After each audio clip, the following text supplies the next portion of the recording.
I just got done watching Haunted Mansion. This is, of course, the Disney theme park ride being turned into a movie once again. Just no Eddie Murphy this time, but it does have the likes of Rosario Dawson, Jamie Lee Curtis, Jared Leto, Owen Wilson, Danny DeVito, Tiffany Haddish, and of course the main star of this all, Lakeith Stanfield.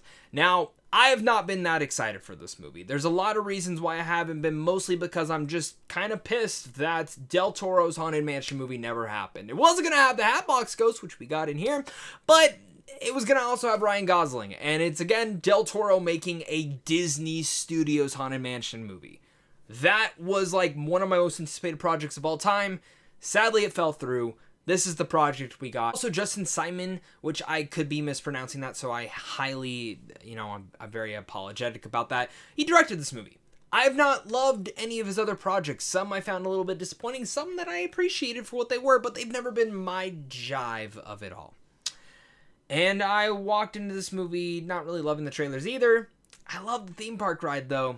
And I gotta say, as someone who does love the theme park ride, I found this movie to be fun. I think there's actually a lot of good elements to it, and in the end of the day, it's actually kind of surprising how much fun this movie can be. I think the marketing hasn't been too great, and it kind of sucks because I think this is a film that many families could have fun taking some of their younger kids to go see this film and kind of experience their first horror film, and in some way, shape, and form, experience a horror comedy in others.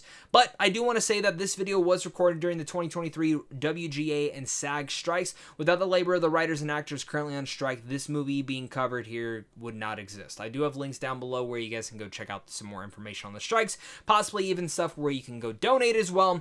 I highly recommend you go check it out because, writers and actors deserve to have living wages. So, with that said, what is this Haunted Mansion movie about? Well, it's about a single mom named Gabby who hires a tour guide, a psychic, a priest, and a historian to help exorcise her newly bought mansion after discovering it is inhabited by ghosts. Oh, let's get my pros out of the way. The Haunted Mansion. Like I mentioned, I really like the ride, and flat out, the Easter eggs in here galore. They did such a great job bringing elements from the Disneyland, California Haunted Mansion to even some of the stuff from the Florida one as well.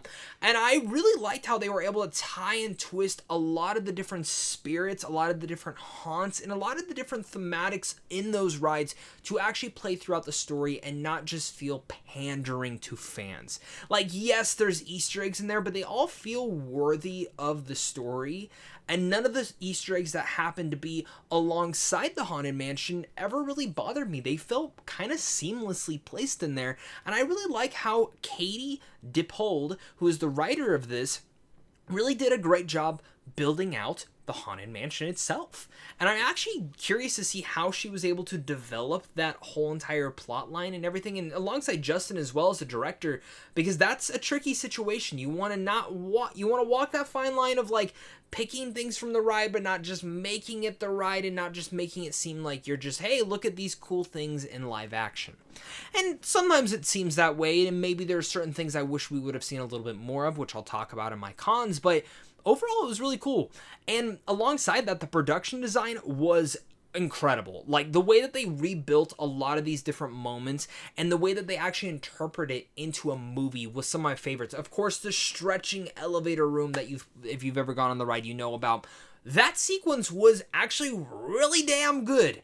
Alongside, one of my favorite things, and one of my favorite things at Disneyland attractions is the Hatbox Ghost. I've always been so fascinated by that. And I actually think they did the Hatbox Ghost very well. Now, I know Jared Leto plays the Hatbox Ghost. I do not like Jared Leto too much as an actor.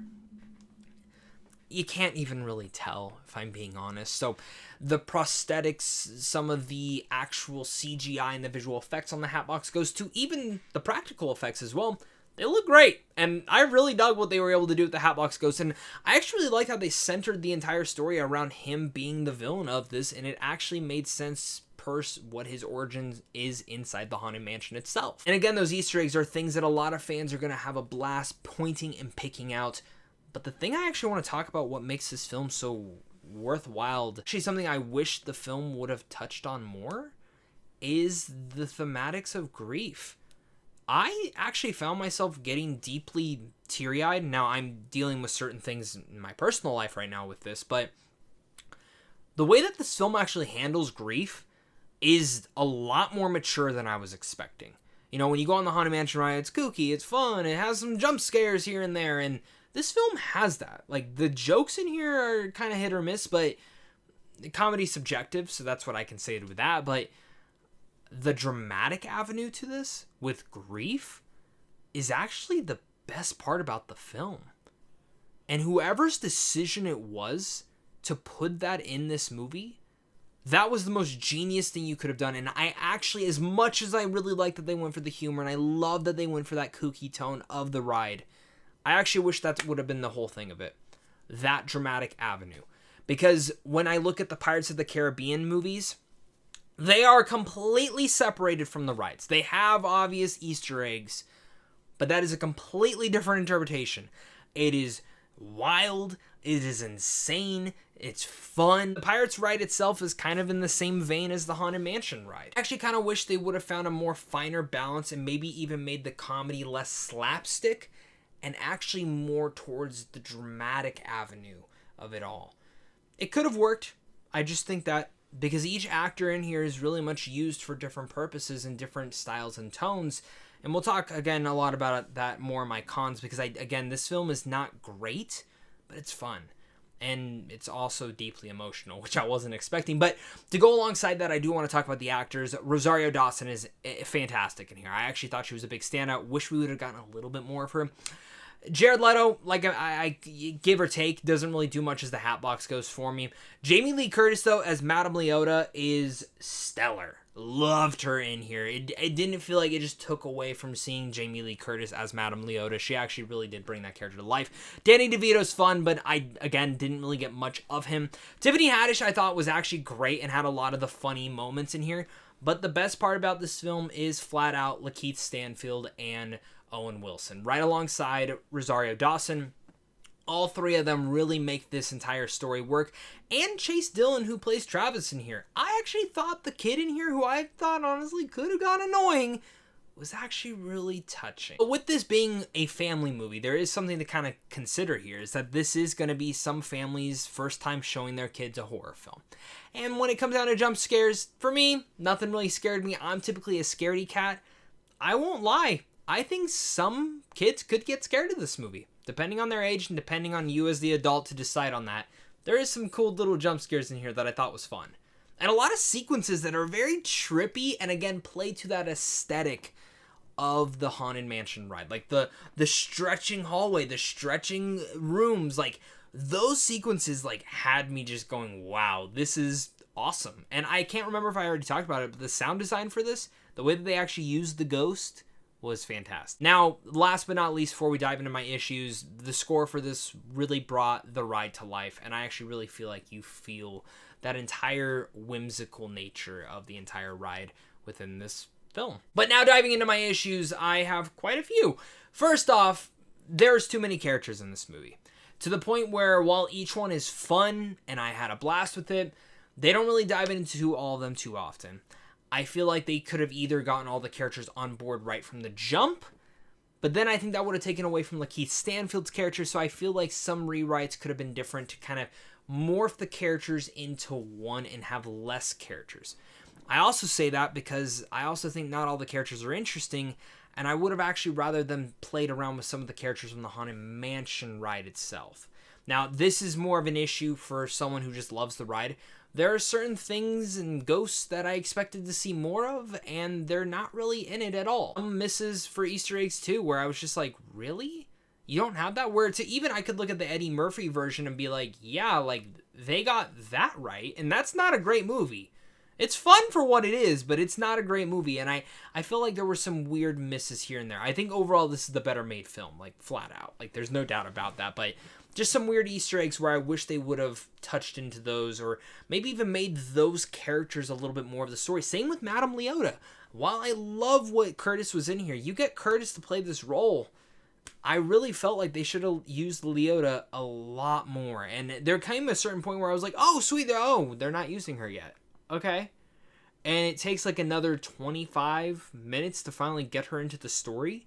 So certain elements like that, I was just like, okay. I love what they do with the Hatbox Ghost, but everything else I was like, I want a little bit more of everyone else. So, last but not least, there is some product placement in here that some of it's Disney, didn't really bother me on that part.